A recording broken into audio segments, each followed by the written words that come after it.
Conformément à l'article 178 alinéa 4 du règlement intérieur de l'Assemblée nationale, la journée du mercredi est dédiée aux moyens d'information. Respectueuse des lois la régissant, la Chambre basse du Parlement a examiné le mercredi 21 mai 2025 la question orale avec débat de la députée nationale de l'Echilombo Kabwenda adressée au directeur général de l'Office de voirie et drainage sur l'état de la voirie urbaine de Kinshasa. Par cette question orale avec débat, la députée nationale de l'Echilombo attend du directeur général de l'OVD des réponses claires sur la problématique de la voirie et drainage des eaux, un sujet de plus capital au vu des inondations récentes à Kinshasa et un peu partout à l'intérieur du pays. Quel est l'état de lieu de l'Office des voiries et drainages au regard de la mission assignée? Quelle stratégie mettez-vous en œuvre pour le drainage de la voirie de la ville de Kinshasa? Pouvez-vous nous donner, pour plus de précision, les interventions financières du gouvernement central de 2022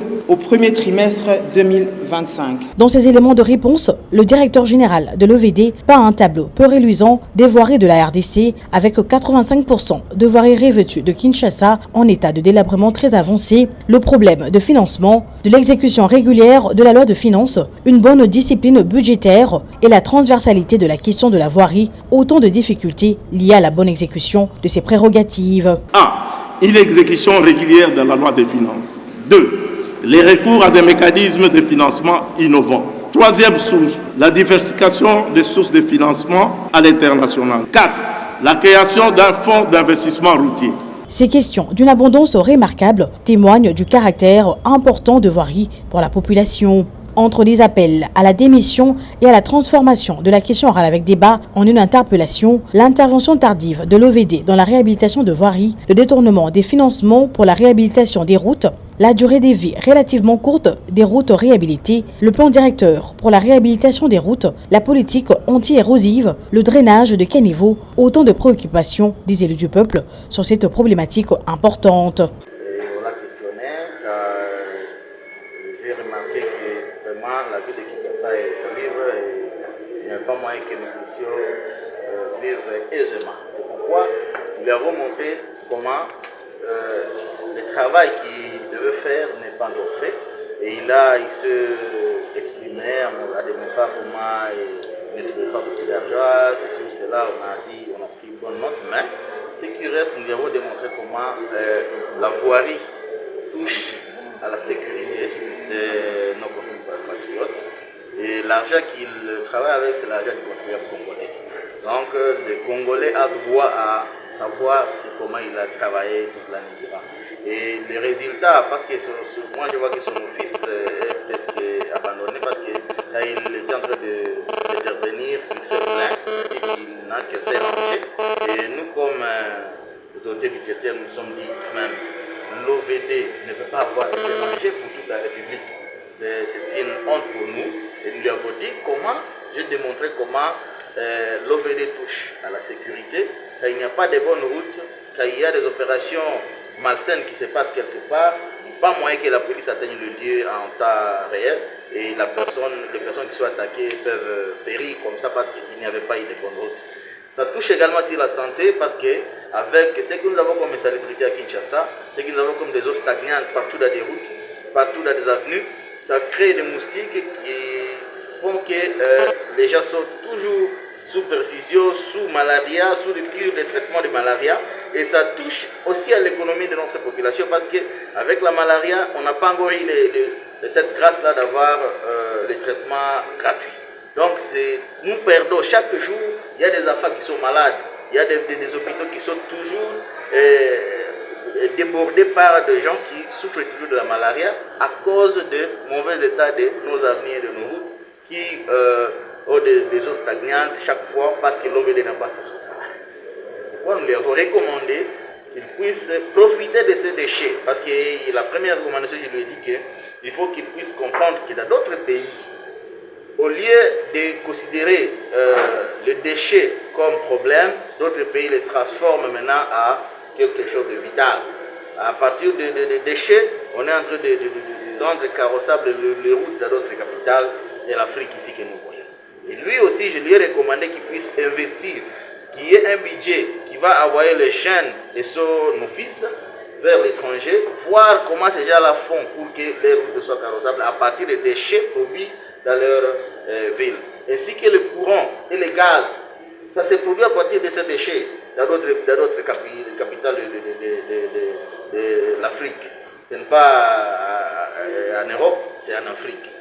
Alors, avec ces trois au moins propositions que je lui ai données, nous attendons s'il va le faire. Mais aussi, je lui ai dit sagement que lorsque tu proposes quelque chose et que l'État ne te répond pas, il y a quand même la culture de démissionner. Parce que moi, je ne comprends pas avec le matériel qui nous dit que non, il a seulement un seul enjeu pour toute la République. Moi, je démissionne carrément. Alors, c'est ça, j'ai donné ça comme conseil et les autres, j'ai donné comme recommandation. Alors, en dernier lieu, je lui ai dit que chez nous, à Beni, au niveau de Kasindi, il y a un problème avec un collecteur d'eau après la pluie qu'on appelle communément là-bas qui ferrige. Avec ça, c'est un problème très sérieux qui se voit toujours chez nous. Car après la pluie, il y a même risque de divorce. Parce que si la femme est allée à rive gauche et que la pluie commence alors qu'elle est encore là, elle va découcher parce qu'il n'y a plus moyen, elle n'aura pas où passer. Et maintenant, pour lutter à ça, je viens de proposer qu'il puisse mettre ça dans son programme de 2026. Parce que ce sont les contribuables congolais qui donnent l'argent, il faut qu'ils puissent être soulagés de tous leurs désirs. Okay. Barabara ndani ya mavili. Yani tukaona kama wakati kunajidefendre nasema kama iko tuna anje moya kwa ajili ya Kongo nzima. Tunaona kama iko na shida kubwa sana sababu nchi kama hii haiwezi kuwa na ile anje moya tu ndani ya mji. Kama ville peke yake ya Beni kwenye mimi natokea, siwezi kubali kuwe na anje moya. Sasa kama direction general inakuwa na moya yake ni shida. Na tukamwambia tunasema hii kazi ambayo unafanya iko kubwa sana kwa sababu inagusa security ya population. Kama barabara haziko mzuri, vilalo haviko, shimo ziko mingi, wanaweza maliza population juu polisi ilishindwa kwenda intervenir parce que njia ilikuwa inakufa, vilalo vilikuwa vinaharibika. Na ya pili inagusa sante parce que kila mara wakati maji inabaki fasi moja, kutakia mamustiki, kutakia maarufu, kutakia vitu gani, watu wanagonjwa kila siku. Unakuta malaria haiko naisha tena juu watu wanakuwa ndani ya kugurumwa na mustiki yenyewe kuna conserve na ile mai yenyewe ongele na jamaa avni. Apari ile kunakuwa pia inagusa ekonomi. Basi wakati mtoto anagonjwa, mama anagonjwa, hakuna dispensaire ya bure Kongo.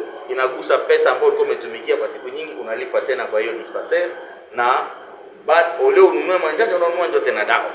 Inagusa pia vie national kwa ujumla paske unakuta wakati ambaye ambutiaje inakuwa mingi juu ya barabara ukua kidogo, inaacha watu wanafika kupwede vande nyuma na wanaitilize karibira mingi. Ule mwenye alienda rangura yeye atajua ile ataonyesha tu anaongeza kubei juu ya karibira. Tumemwambia tunamuonesha kama fasi nyingine makapital uchafu iko pia mali. Wanakamataka ile madeshe plastiki wanazitengeneza, wanazitia barabara na kwa kudron. Wanakamataka ile madeshe ya yalala ya yengi tupiwa sasa ile biodegradable, wanaifanya courant, wanaifanya gas, inapigisha chakula na ingiza pesa kuinji.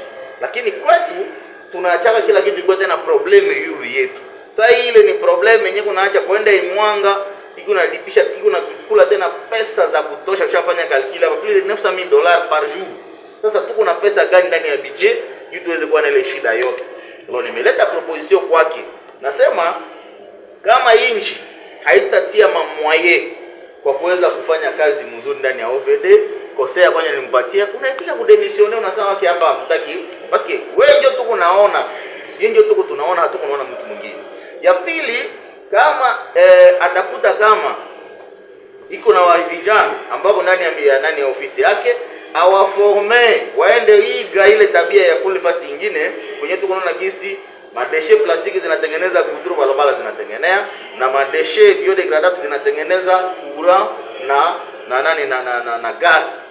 Hatusaidia hizo kutuma wale watoto kule. Na tatu nikatia proposition ya kusema kama kwetu Beni kwenye mimi natokea kuna mji ambao wanaita Kasindi, kwenye mvule ikanyesha kuna mai shimu nani moya collecteur moya ambao wanaitaka kifereji komenema watu wote pale. Ni fasi ambayo watu tumetengeneza, tumechoka. Leo tunataka hasa gouvernement central ikamate ya charge parce que wandugu yetu kule malgré vita wako pia wa contribuable Congolais wenyewe kuna pana pesa yao serikali ili ipate kuwatia maisha decent. Hivi kwa leo kule Kasindi kuna kuwaka riski ya divorce wakati vule menyesha, kwa sababu mke alienda ngambo ingine sana, nataka rudia mvule shanyesha, atalala kule. Unamwazia alilala nafasi pabaya, na kumbe hali ya inchi ndio iliacha nalala hivi. Baite ndani ya budget 2026 OVD iweze kuplede juu ya ile na ile kifereji itengenezewe, basi kiko pesa yenyewe na sisi tunakuja kwayo, ile ndio ilikuwa kendesance ya yenyewe na mtoa.